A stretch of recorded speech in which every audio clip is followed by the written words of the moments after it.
Hi guys, and welcome to my first sit down video. I am so excited. Today we're going to be walking through the resources that I have prepped for Meet the Teacher Night and kind of talking about what I plan on doing, and then in just a short week you will see these plans actually come to life with a Meet the Teacher Night vlog as well. I've had some people ask me about resources and things that I'm doing to prepare for this upcoming school year. So I thought that it would be fun to show you my Meet the Teacher Night packet that I created.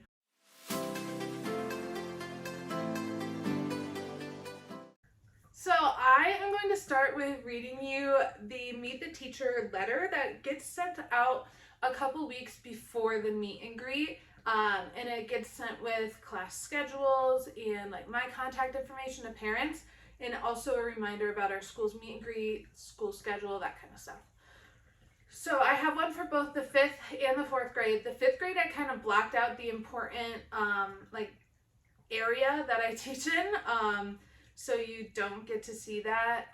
And then I didn't do that in the 4th grade letter, so I'll just gloss over that. But they say pretty much the same thing. I do like to differentiate between my 4th and 5th graders. Since it is a split class, I do want them to feel special because whatever grade they're in is really special.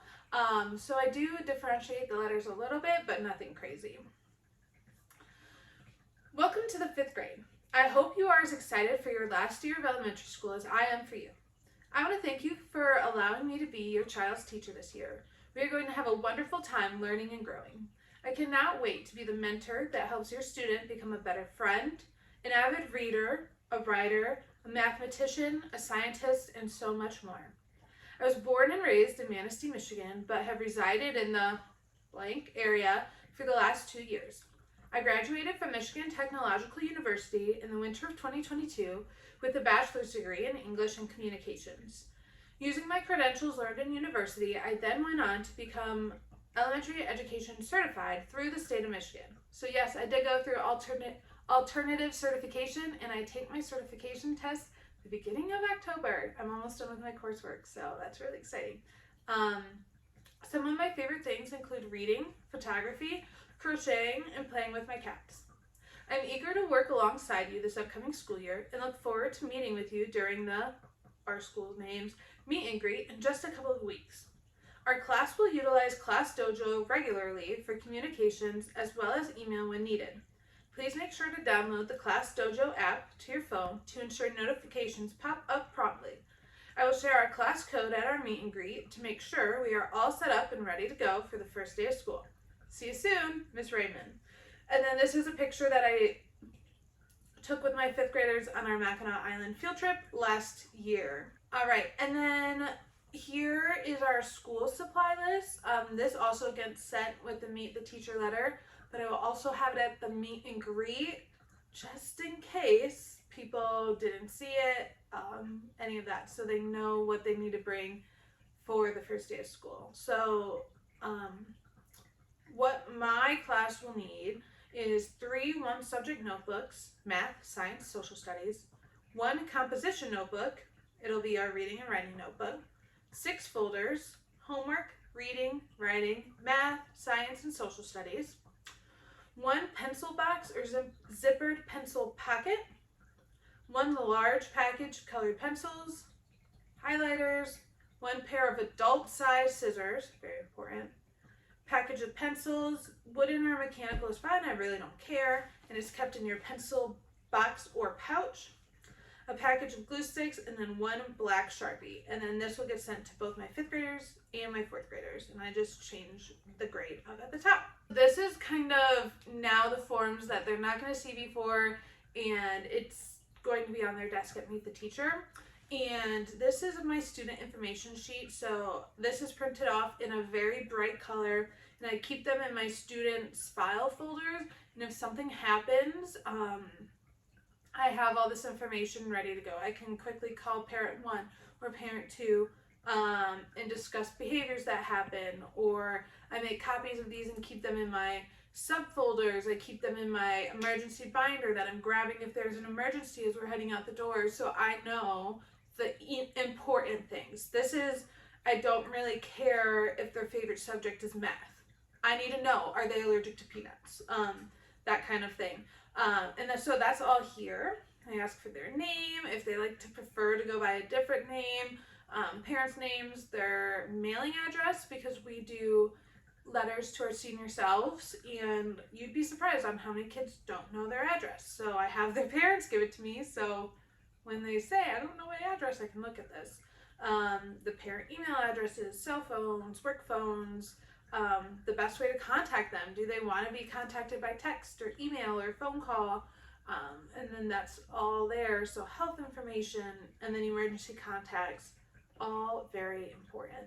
And I am going to have a little link to our Amazon wish list. It's nothing, like I'm not expecting anybody to get anything. I have everything we need for the school year. There's some definitely big wants that would make the school year easier.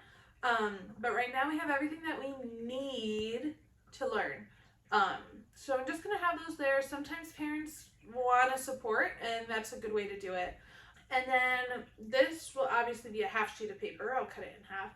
And it's just our handle with care, and it's explaining to parents that if they had a rough night or a rough weekend or a rough morning, and their student just needs to be handled with a little extra grace and a little bit more empathy than usual, to just text me, handle with care, and there's no more questions asked. I will just be more mindful, hey, they're not lashing out at me because they're mad at me. They just have a lot going on right now, and they just need to have a little bit of grace. And then lastly, this is kind of like a front and back sheet, and it's the questions that I get asked about most on Meet the Teacher, and it's just going to be here for parents to take home and reference when the time comes. So the first thing is birthdays. So we will celebrate birthdays during the school year.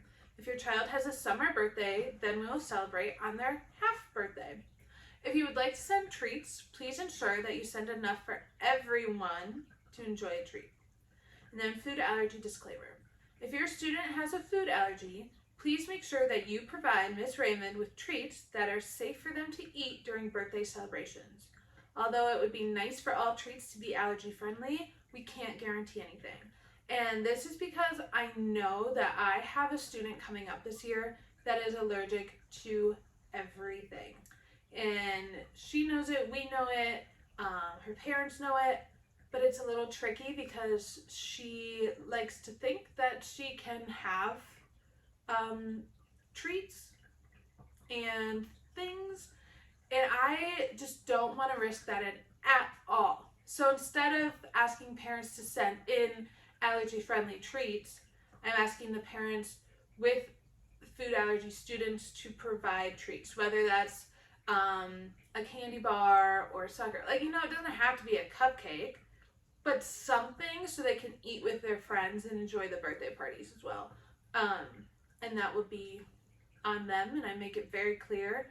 And I message parents beforehand too, like, hey, Susie's having a birthday on Friday. Make sure Johnny has something to eat, just so everybody is good and happy. And then the next thing is homework. People always ask me about my homework policy, and so this is here. We will not have formal daily homework assignments. You can expect students to read 60 minutes a week at home and have to keep a log. More information to come. I talk about that more in the second week of school because that's when we start that. Other than that, work that is sent home is either in-class work that was not completed or an at-home project. All projects will be gone over in class with rubrics given to students as well as posted on Class Dojo for you to supervise at home. So when a student comes home with homework, it's because they didn't finish that in the time that they were given in class, which means that they weren't using their time wisely in class, which means that they now have to use their time at home. I had a parent reach out to me last year and say, Susie is just getting sent home with so much homework. Like, how do you expect a fifth grader to do this much homework? And I say, Susie is not using her time wisely in class because I don't assign homework. So if Susie's coming home with piles and piles of homework, it's because Susie isn't doing it in class. And, I was just blindsided when that parent reached out to me because I had talked to that parent multiple times of they're not focusing in class, they're fooling off, they're talking, they're not doing their things in class, and they're getting bad grades on these assignments, and then, explaining that's why they're bringing it home. And this parent was very upset that apparently I assigned so much homework, but I don't. I ask students to read 20 minutes a day, and that's it. Like, unless we have a big project that just can't be worked on in school. I digress. I think my homework policy is pretty fair, and a lot of parents and students really enjoy it. Okay, so the back side of this paper is going to be for volunteers. So this is my first year doing a split class with both 4th graders and 5th graders in the same class, and I don't want either class to fall behind academically or curriculum-wise, especially in math and reading. And so I'm really hoping that I have some parent volunteers that will step up, and if not, we're going to be grinding it out. So here's what I said about our volunteers. This year we have a unique situation where we have both 4th and 5th graders in our class at the same time. As you may know, getting through one curriculum in a school year is like a sprint. Getting through 2 will be tough, but doable for all of us. That being said, having extra hands who can help on a regular basis with subjects like math or ELA will be a blessing. If you can donate an hour of your time a week to come in and help lead a small group, all material provided, please contact Ms. Raymond. We also have opportunities for parents to volunteer if they can't commit to small groups. We will need parent volunteers to chaperone field trips, coordinate holiday parties, or even prepping materials at home. We all have different strengths, and I'd love to all work together to make this year a great one for your students. The largest volunteer group I'm asking for is a parent group to coordinate our fundraiser to our Mackinac trip. The 5th graders will take a trip to the island, while the 4th graders will take a trip to Mackinac City. Both cities coordinate perfectly well with their respective curriculum and our memories that students will take with them for years to come. Last year, no student in the 5th grade had to pay for their trip, and I would love for the same to be true this upcoming year. Feel free to invite grandparents, aunts and uncles, or anyone else you may think would be a good fit to be a parent volunteer this year. And then I have a QR code that they can scan, and it takes them to a Google form that says, yes, I want to be a volunteer, this is what I want to volunteer for, and if they choose to be a small group, it's like what date and time works best for them. The very last thing for my Meet the Teacher night is our class pet. So we do have a class pet. He's my leopard gecko. His name is Moose, and he will be at the classroom for Meet the Teacher night. Last year he wasn't, and that's just because it was Meet the Teacher night, and then we weren't at the school for the rest of the week, and I didn't feel comfortable doing that. But it's Meet the Teacher night on Tuesday, and then we have professional development Wednesday, Thursday, Friday, and I'm okay with leaving him over the weekend. He'll be fine. So he will actually be at Meet the Teacher night this year, which is really exciting. But students do need permission since he is a living thing and a living animal, and he sometimes does get scared. They do need permission to do anything with Moose, and that's just because he can bite. If you know anything about leopard geckos, leopard gecko bites do not hurt whatsoever. They feel like sandpaper, like rubbing on your skin. And this says, hi, I'm Moose, your class pet. Everything you need to know about our class pet. Moose is a year-old leopard gecko. With him being a reptile, he is a hypoallergenic and smell-free classroom pet. Students will have classroom jobs that will help teach responsibility and help keep Moose happy, healthy, and safe. When it is your student's turn to feed Moose or clean his cage, they will have the opportunity to hold Moose. This is done by laying their hand flat in his enclosure, giving Moose the option to walk on their hand. I never just pick up Moose unless it is needed. We will always let him come to us. Because we are putting our hands in his enclosure, there's always a risk for a bite. Leopard gecko bites do not hurt. It feels like sandpaper rubbing on your skin. I personally haven't bit, and every instance has been by human error, by moving too fast for his liking. If students follow the rules of Moose, I can ensure that they will love this little guy. Permission slips must be signed to have the classroom job of taking care of Moose. If students do not have a slip signed, they can still enjoy Moose from outside his enclosure. Since Moose is a living thing and my personal pet, there's a one-strike rule. If students break any of Moose's rule, there will be no second chances. The rules are in place to keep us and him safe.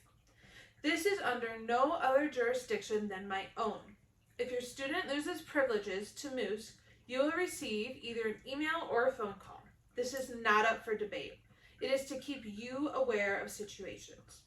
The rules of Moose will happen on the first day of school, and students will be expected to sign an acknowledgement of the one-strike rule. And that is something that I'm very strict about. He's a living thing, and if somebody disrespects his rules, they don't get a second chance, because that could end his life. The rules are very much in place to keep Moose safe. Moose is my pet. He was my pet before the school year started. And it's just very important to me that he is well respected.